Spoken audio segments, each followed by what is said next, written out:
একটা সিট আমার ছেলে জিতলো না কে জিতলো, আমি দেখেছি একটা মহিলা, সে তার জীবনে বহু পরিশ্রম করেছে, বহু রাজনীতিতে 7 বারের সাংসদ হয়েছে, 3 বারের মুখ্যমন্ত্রী হয়েছে, তার যে পরিণতি, তার ঘনিষ্ঠ বৃত্তের মানুষরা আজকে তার বিরুদ্ধে আঙুল তুলছে। আমি ওই জন্য আমার মানবিকতাকে ছাড়া দিয়ে বলেছিলাম। একটা লাস্ট কোশ্চেন করতে চাই যে আজকে তৃণমূলে যে ভরাডুবি, যে তৃণমূল মোটামুটি বাংলা থেকে মুছে যাওয়ার জায়গাতে চলে এসছে, তার জন্য কি মমতা ব্যানার্জি দায়ী না ভাইপো দায়ী যদি বলেন? পুরোপুরি মমতা ব্যানার্জিও দায়ী। কেন বলবেন? ভাইপোকে অন্ধ ধৃতরাষ্ট্রের মতো এত গুরুত্ব দেওয়ার কোনো দরকার ছিল না। আম পাবলিক ভোট দিয়ে 2011 সালে মমতা ব্যানার্জিকে 182টা সিট দিয়েছিল।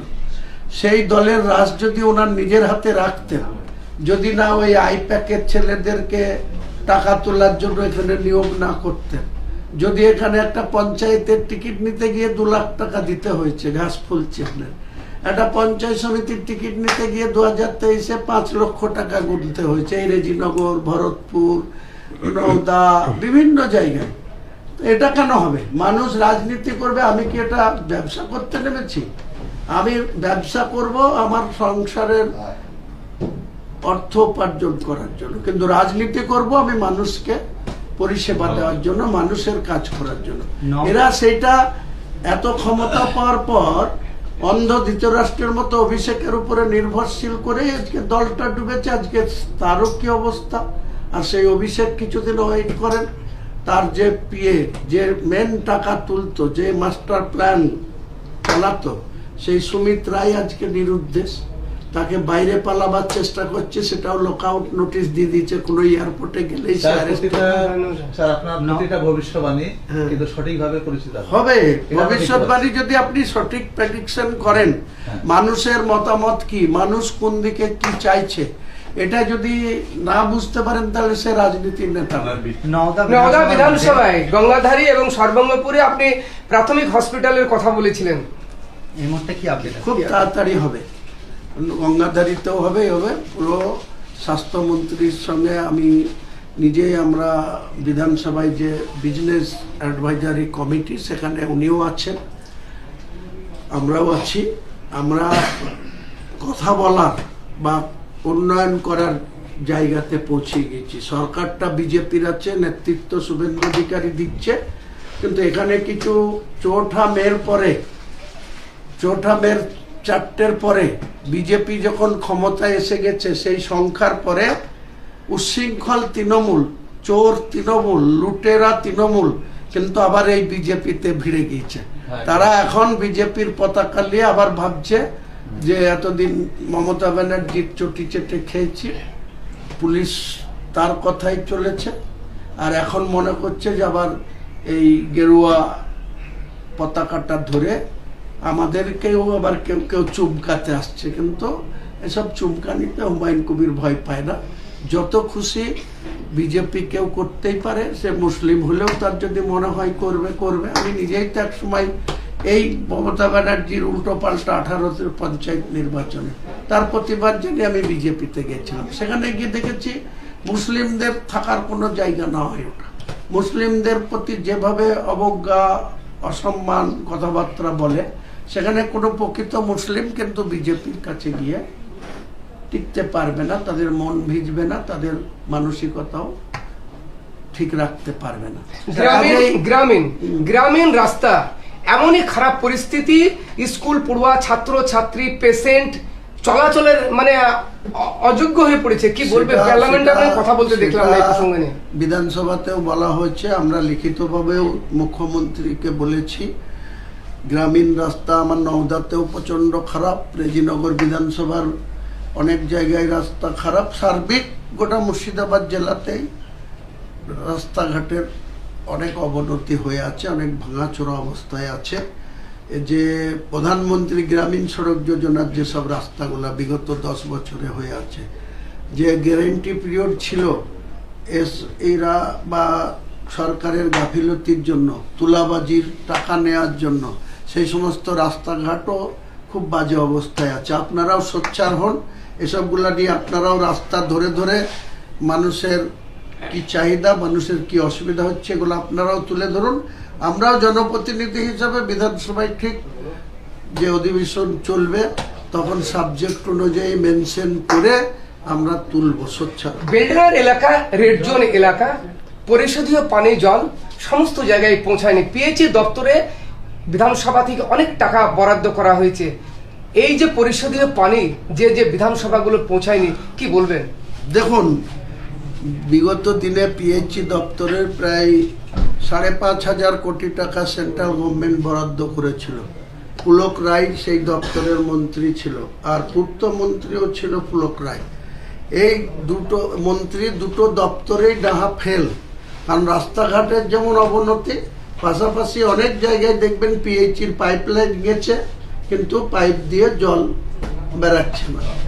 কোথাও আনসিক প্রজেক্ট কমপ্লিট হয়েছে, কোথাও সম্পূর্ণ প্রজেক্ট কমপ্লিট দেখানো হয়েছে কিন্তু তার বাস্তবে কোনো প্র্যাকটিক্যাল কোনো সুবিধা সাধারণ মানুষ পাচ্ছে না। এগুলোকে সঠিকভাবে দপ্তরের যারা নতুন মন্ত্রী হয়েছে, যাদের আধিকারিকরা রয়েছে, সেই সব আধিকারিকদেরকে সঠিকভাবে হ্যাঁ, নতুন তৃণমূল এরা বাদ দিতে চাইছে, আর বাংলার মানুষ বুঝতে পারছে। কি বুঝলেন, সেই খাল কেটে কুমির নিয়ে এসেছিল, কুমির রেখে এসে চুপ মেলাতে চাইছে।